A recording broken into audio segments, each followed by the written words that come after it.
आज हम लोग नौकरशाही के बारे में पढ़ेंगे।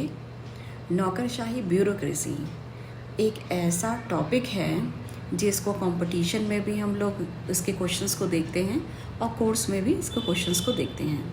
पॉलिटिकल साइंस हो चाहे पब्लिक एडमिनिस्ट्रेशन हो, इसका एक चैप्टर हर किताब में ज़रूर रहता है। नौकरशाही की परिभाषा को देखेंगे, नौकरशाही के लक्षणों को देखेंगे और इस वीडियो में हम नौकरशाही के कितने प्रकार होते हैं इन चीज़ को देखने का प्रयास करेंगे। नौकरशाही की परिभाषा। नौकरशाही एक ऐसी प्रशासनिक प्रणाली है जिसमें शासकीय कार्यों को सुचारू रूप से चलाने के लिए प्रशिक्षित और स्थायी सरकारी अधिकारियों का एक ढांचा होता है। अर्थात इसके अंतर्गत नौकरशाही में ट्रेंड अधिकारी और कर्मचारी और स्थायी इनकी जो नियुक्ति होती है वो कुछ वर्षों के लिए होती है। इसका पूरा ढांचा नौकरशाही कहलाता है। ये अधिकारी नीतियों पॉलिसीज़ को लागू करते हैं, कानून का पालन करवाने की दिशा में काम करते हैं और शासन व्यवस्था को संचालित करने में मदद करते हैं। अगर सरल शब्दों में देखा जाए तो नौकरशाही एक ऐसा सिस्टम है, एक ऐसी व्यवस्था है जो सरकार के अनुसार काम करती है, उनके अनुसार नियमों और नीतियों को लागू करने के लिए कार्यरत रहते हैं और जो भी सरकारी काम करने के लिए दिशा निर्देशित करती है उस काम को सुचारू रूप से उनके दिशा निर्देशन में काम करते हैं। अर्थात नौकरशाही एक ऐसी संगठनात्मक व्यवस्था है जिसमें शासन और प्रशासन से जुड़े कार्यों को नियमों, प्रक्रियाओं और अनुशासन के माध्यम से प्रशिक्षित अधिकारियों द्वारा संचालित किया जाता है। यह परिभाषा प्रशासनिक प्रक्रिया, नियम आधारित कामकाज और पदानुक्रम पर आधारित होती है। इसी परिभाषा के अंतर्गत नौकरशाही की कुछ विशेषताएं हमको देखने को मिल रही हैं। जैसे नौकरशाही में संगठनात्मक व्यवस्था होती है, शासन प्रशासन से जुड़े कार्यों को किया जाता है और कार्यों को नियमों, प्रक्रियाओं तथा उन अनुशासन से किया जाता है, जिसमें जितने भी अधिकारी जो कार्यरत हैं वो प्रशिक्षित हैं, वो कार्य को संचालन करने के लिए उनको प्रशिक्षण दिया जाता है।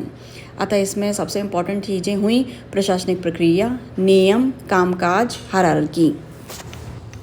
हम अब ये देखते हैं कि नौकरशाही क्या है। नौकरशाही एक ऐसी प्रशासनिक व्यवस्था है जिसमें सरकारी कार्यों का संचालन प्रशिक्षित अधिकारियों और कर्मचारियों के माध्यम से किया जाता है। ये अधिकारी नियम, प्रक्रियाओं और नीतियों के अनुसार काम करते हैं। इतना तो हम पहले पढ़ चुके हैं।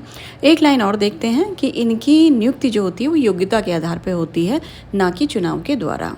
मतलब इनकी योग्यता के आधार पर कंपटीशन बीट करके ये लोग आते हैं, इनको नियुक्त किया जाता है और अपनी क्षमता के अनुसार, योग्यता के अनुसार काम करते हैं। नेताओं की तरह चुनाव के द्वारा इनकी नियुक्ति नहीं होती है।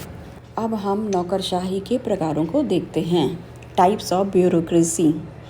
नौकरशाही को विभिन्न आधार पर कई प्रकारों में बांटा जा सकता है। सबसे पहले हम देखते हैं कार्यात्मक नौकरशाही, जिसे फंक्शनल ब्यूरोक्रेसी कहते हैं। यह कार्य पर आधारित होती है, अर्थात विशेष कार्य या विशेष विभाग चलाने के लिए विशेषज्ञों की नियुक्ति की जाती है। जैसे शिक्षा विभाग, स्वास्थ्य विभाग आदि कई ऐसे अन्य विभाग हैं।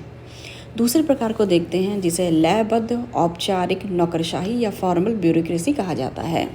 औपचारिक नाम जुड़ा हुआ है, फॉर्मेलिटी जुड़ी हुई है, तो नियम और प्रक्रियाएं इसमें सर्वप्रमुख हैं। नियम और प्रक्रियाओं के अनुसार ये ब्यूरोक्रेसी काम करती है, नियमों के तहत और अनुशासन में काम करती है और पद सोपान को अपनाती है, पद सोपान में कार्यरत रहती है। तीसरे प्रकार को कहा जाता है लाभोन्मुख राजनीतिक नौकरशाही, पॉलिटिकल ब्यूरोक्रेसी। इसमें नौकरशाहों का राजनीतिक मामलों में प्रभाव होता है या वे राजनीतिक दबाव में कार्य करते हैं। चौथे प्रकार को अगर हम देखते हैं तो उसे सक्रिय और निष्क्रिय नौकरशाही के रूप में कहा जाता है, एक्टिव एंड पैसिव ब्यूरोक्रेसी। सक्रिय नौकरशाही का मतलब होता है वो नीति निर्माण में भाग लेती है, बदलाव लाने में रुचि रखती है और राजनीतिक सरकार के दिशा निर्देशन के अनुसार चलती है। निष्क्रिय नौकरशाही का मतलब होता है वो सिर्फ निर्देशों का पालन करती है, नीति निर्माण में भाग नहीं लेती है, बदलाव में कोई रुचि नहीं लाती, एक न्यूट्रल होकर के जो निर्देश उसको दिए जाते हैं उसका पालन करती है।